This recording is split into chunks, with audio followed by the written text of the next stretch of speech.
দুটো পা জোড়া করে এইরকম ভাবে আমরা টেনে এই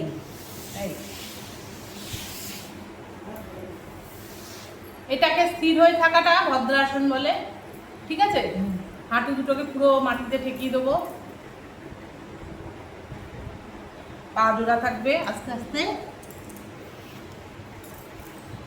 মাথা নিচু করবো। সবাই মোটামুটি পাচ্ছে। দুটো হাতকে জোড়া করছি, দুটো হাত ধীরে ধীরে তুলছি।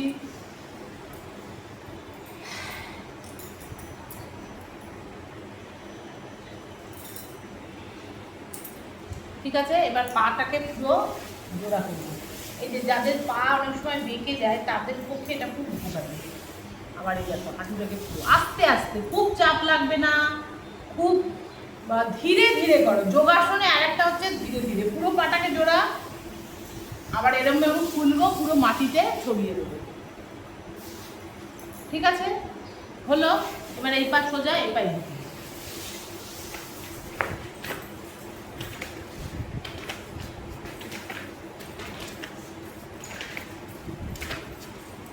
এবার ছড়িয়ে দিলাম এই এই এই এই এই এই এই।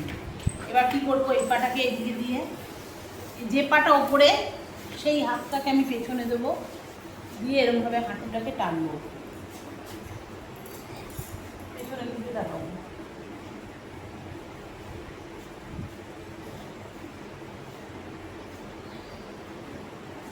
আবার এই পাটাকে ঘুরিয়ে দিকে দেবো, যে পা ওপরে সেই হাত পেছনে।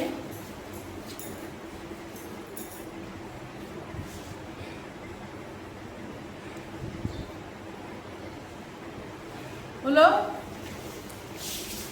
ভালোভাবে করো, পেটে পুরো মোচড় দিয়ে সুন্দর করে করো।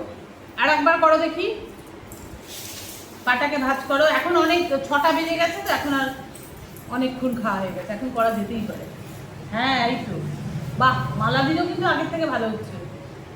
उर्मिला जी वो पार्ट ठीक करके रखिए, सीधा करके। हाँ हाँ हाँ, संगीता जी तो अच्छा होता है। পাটাকে হাঁটুটাকে সোজা কর। হ্যাঁ হ্যাঁ হ্যাঁ হ্যাঁ, ঠিক আছে।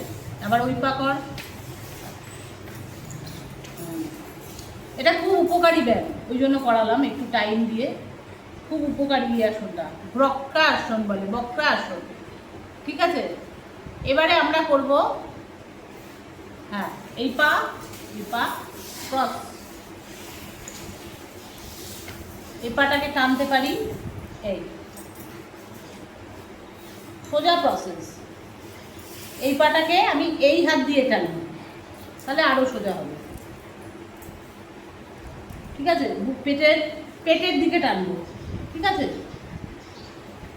আবার এই পা,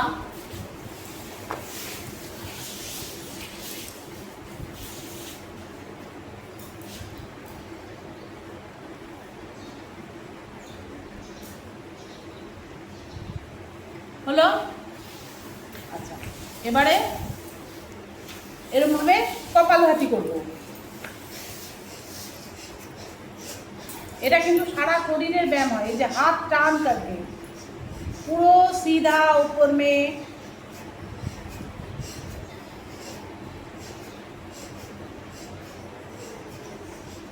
পেটে হাত দাও, পেটটা ফোলাও, গণেশ ঠাকুরের মতো পেট ফোলাবো, শ্বাস ছাড়বো, পেট ভেতরে ঢুকে যাবে, পেট ফুলবে, ভেতরে ঢুকে যাবে, ফুলবে, ভেতরে ঢুকে যাবে, পেট ফুলবে, ভেতরে ঢুকে যাবে, পেট ফুলবে, ভেতরে ঢুকে যাবে, পেট ফুলবে, ভেতরে ঢুকে যাবে। ঠিক আছে, এটা হচ্ছে পেটের ব্যায়াম। হাতের ওপর প্রেসার দিয়ে পেটটাকে টানছি।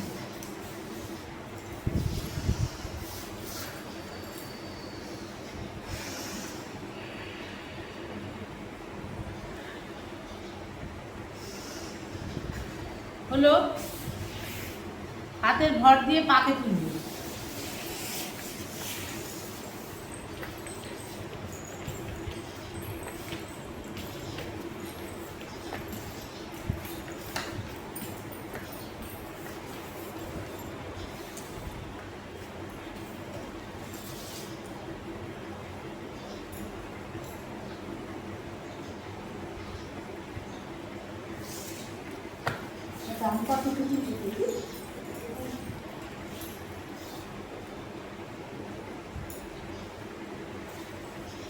ঠিক আছে?